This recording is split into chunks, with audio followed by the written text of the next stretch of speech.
అప్పుల బాధలు వెంటాడుతున్నాయా? అయితే 6 JVR వారి జాతిరత్నాలు ధరించండి. హాయ్ హలో నమస్తే వెల్కమ్ టు మనం టీవీ. ఇప్పుడు మనతో ఉన్నారు జనసేన అధికార ప్రతినిధి అడ్వకేట్ రజనీ గారు. వారితో మాట్లాడి మరిన్ని వివరాలు తెలుసుకుందాం. నమస్తే మేడం. నమస్తే అండి. హైదరాబాద్ సులోచన ఫామ్ హౌస్ లో దొరికిన 11 కోట్లు జగన్మోహన్ రెడ్డి గారికి సంబంధించినవే. సిట్ అతి తొందరలో ఆయనకి నోటీసులు జారీ చేస్తుందనే వార్తలు వినిపిస్తున్నాయి. అంటే ఏపీ లిక్కర్ స్కామ్ అనేది ఒక కొలిక్కి చేరుకుంది అనుకోవచ్చా జగన్మోహన్ రెడ్డి గారి అరెస్ట్ తో?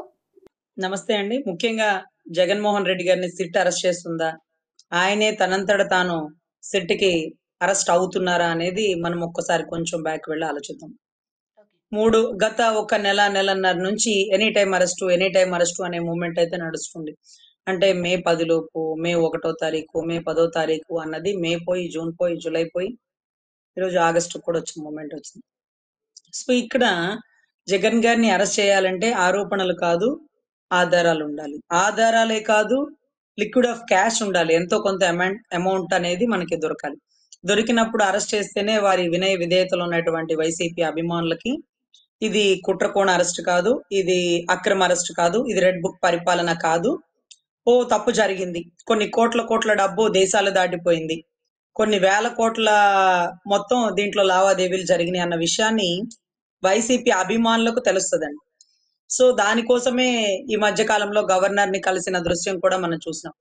గవర్నర్ గారిని కలిసి, అయ్యా ఈ కూటమి ప్రభుత్వం నన్ను అరెస్ట్ చేస్తానని స్టేట్మెంట్లు ఇస్తుంది, కానీ ఎప్పుడు అరెస్ట్ చేస్తుందో అర్థం కావట్లేదు, తొందరగా అరెస్ట్ చేయాలి కదా, ఎందుకు చేయట్లేదు, ఏ కారణం వల్ల ఆపుతున్నారు అని అడిగితే, సెక్షన్ 17 సబ్ క్లాజ్ ఏ కూడా ఆల్రెడీ సబ్మిట్ చేశారు కదా, నన్ను అరెస్ట్ చేయడానికి మీరు అవకాశం కూడా ఇచ్చారు కదా, ఇంకా ఎందుకు అరెస్ట్ చేయలేదని అడిగితే, అయ్యా డబ్బులు దొరకాలయ్యా, డబ్బులు దొరకందే వారు అరెస్ట్ చేయరట అని గవర్నర్ గారు చెప్పినట్టుగా గౌరవ జగన్ రెడ్డి గారు, ఓహో వీరికి కావాల్సింది డబ్బేనా, అయితే ఒక డెన్ ఓపెన్ చేయండి అంటూ వారి చెంచాలని గెరిటల్ని పంపించి ఒక డెన్ ఓపెన్ చేసినారు. సో 11 కోట్లు, 11 మంది ఎమ్మెల్యేలు, లక్కీ నెంబర్ దొరికింది.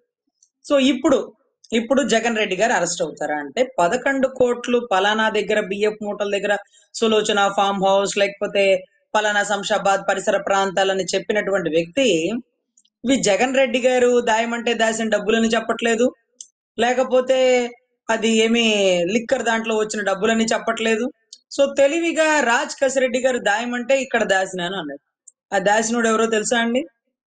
వరుణ్ పురుషోత్తం అనే వ్యక్తి, ఒక కాఫీ షాప్ లో సంబంధించిన పని చేస్తున్న వ్యక్తి.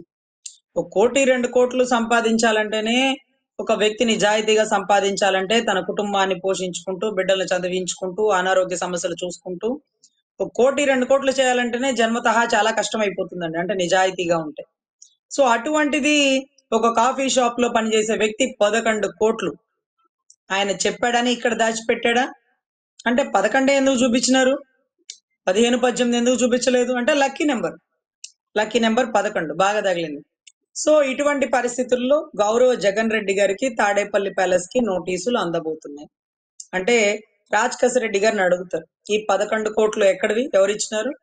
అవునండి, అతనేం చెప్పినాడు, నేను దాయమంటే దాచినానని చెప్పాడా?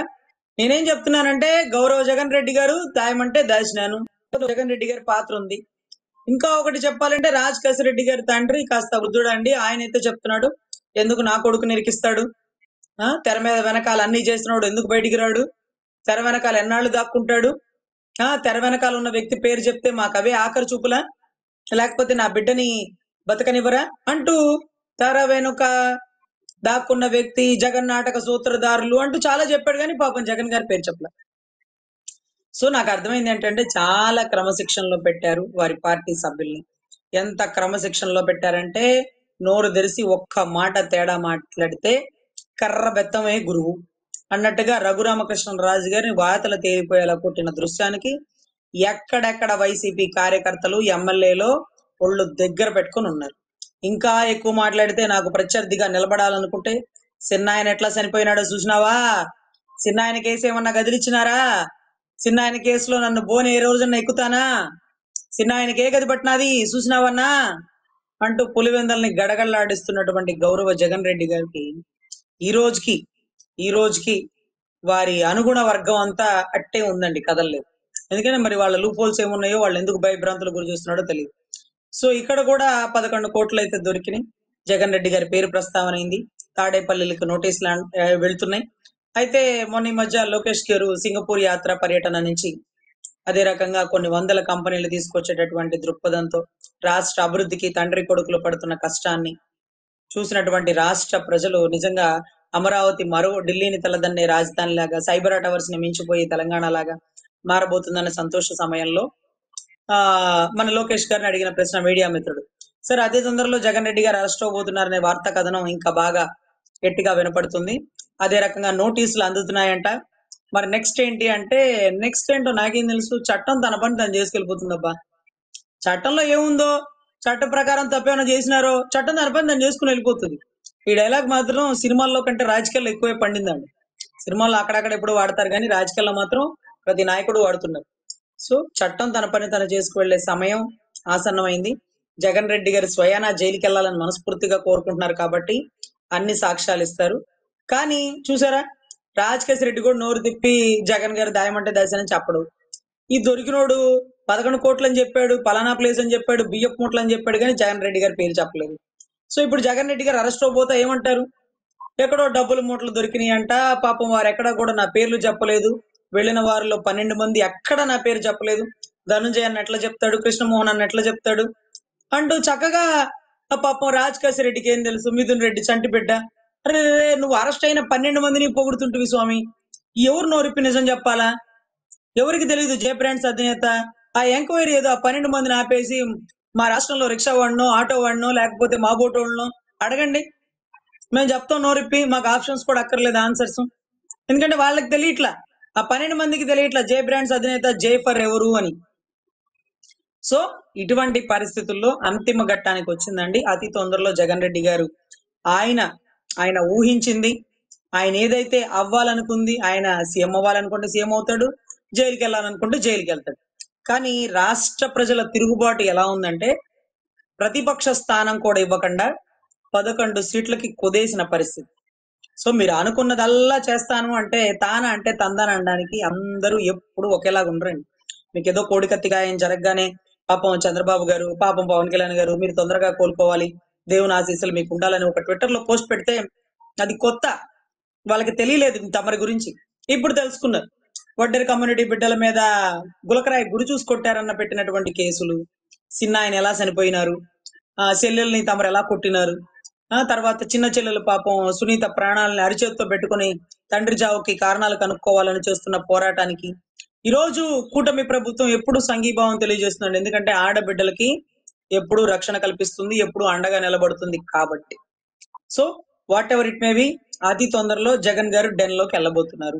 కానీ ఒక్క డెన్నే ఓపెన్ ఎందుకు చేశారో మాకు అర్థం కావట్లా. ఈ డెన్ లో ఉన్న అమౌంట్ ని రికవరీ చేయాలి, అది కూడా 11 కోట్లు ఏంటి, 3,200 కోట్లు పైచులకు కమిషనే వచ్చినాయి కదా, ఇంకెన్ని వేల కోట్లు దేశాలు దాటిచ్చారు. సో అవినీతి రాక్షసుడు, అవినీతి కీచకుడు అంటూ ఠాగూర్ గారు చాలా స్టేట్మెంట్లు ఇస్తున్నారు గౌరవ జగన్ రెడ్డి గారి గురించి. మనం మాత్రం మన రాష్ట్ర మాజీ ముఖ్యమంత్రి కాబట్టి లిక్కర్ స్కామ్ లో కీలక ముద్దాయి అయినప్పటికీ, అంటే అనుమానాస్పదంగా ఉన్నప్పటికీ మనం మాత్రం గౌరవ జగన్ రెడ్డి గారనే మాట్లాడతాం. ఎందుకంటే గౌరవం ఇవ్వడం మన ధర్మం కాబట్టి. వారు తీసుకున్నా తీసుకోపోయినా మనం ఇచ్చే గౌరవం ఎప్పుడు అంగుళం కూడా తగ్గదండి. ఎందుకంటే ఒకటే, వారు ఏ దారిలో వెళ్ళారో ఆ దారిలో మేము వెళ్ళాం, వారు ఎలా బూతులు తిట్టారో అలా మేము బూతులు తిట్టాం, వారు ఎలా నీచపు పరిపాలన చేసినారో ఆ మాదిరిగా మేము చెయ్యం. సో ఖచ్చితంగా మర్యాద అనేది ఇచ్చిపుచ్చుకుందాం. 100% జగన్ రెడ్డి గారు అరెస్ట్ అవబోతున్నారు.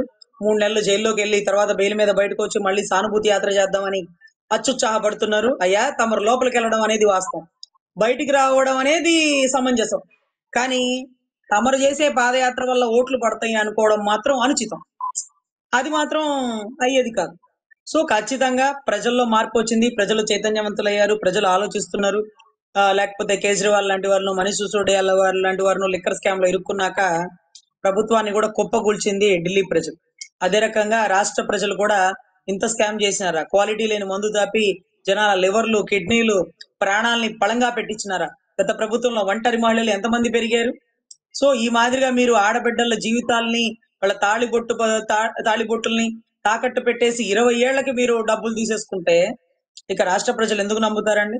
సో ఖచ్చితంగా ఆయన బయట ఉండి ఏం చేయడానికి పని లేదు కాబట్టి, బయట ఉండే వాళ్ళ గురించి, వాళ్ళు చేస్తున్న పనుల గురించి, వాళ్ళు తీసుకొస్తున్న కంపెనీల గురించి, వాళ్ళు వేస్తున్న రోడ్ల గురించి చెప్పుకోవడానికి ఎక్కడో ఏదో మూల ఒక ఇగో అనేది ఉంటుంది చూడండి, ఐగో అనేది. సో అది అడ్డం వచ్చి ఆయన ప్రస్తుతం యోగ నిద్రలోకి వెళ్ళబోతున్నారు. ఆద్యంతం జనాలు ఎదురు చూస్తున్నారు ఆయన ఎనీ టైం అరెస్ట్ అయ్యే మూమెంట్. సో ఖచ్చితంగా జగన్ గారు లండన్ లో ఉన్నప్పుడు చంద్రబాబు గారిని ఎత్తారు అని సంబోధించాడు చూడండి. ఆ మాదిరిగా చంద్రబాబు గారు సింగపూర్ లో ఉంటే జగన్ గారిని ఎత్తుతారేమో అనుకున్నారేమో, ఎత్తలేదండి. అలా కూడా చక్కగా అన్ని సాక్ష్యాలు చూపించి, ఆధారాలు చూపించి, మీ మీద ఆరోపణలు చేసిన కేసులు చూపించి, సెక్షన్ 17 సబ్ క్లాజ్ ఏ ప్రకారం గవర్నర్ దగ్గర లెటర్ పెట్టి, తమరు లిక్విడ్ ఆఫ్ క్యాష్ దొరికింది కాబట్టి ఈడీని ఎంటర్ చేసి, అన్ని ఆధారాలతోనే తమరిని శ్రీకృష్ణ జన్మస్థానం అంటారు చూడండి, సో ఆ జైలుకి పంపించేటటువంటి పరిస్థితి అయితే నెలకొంది. Right, thank you madam. నమస్తే.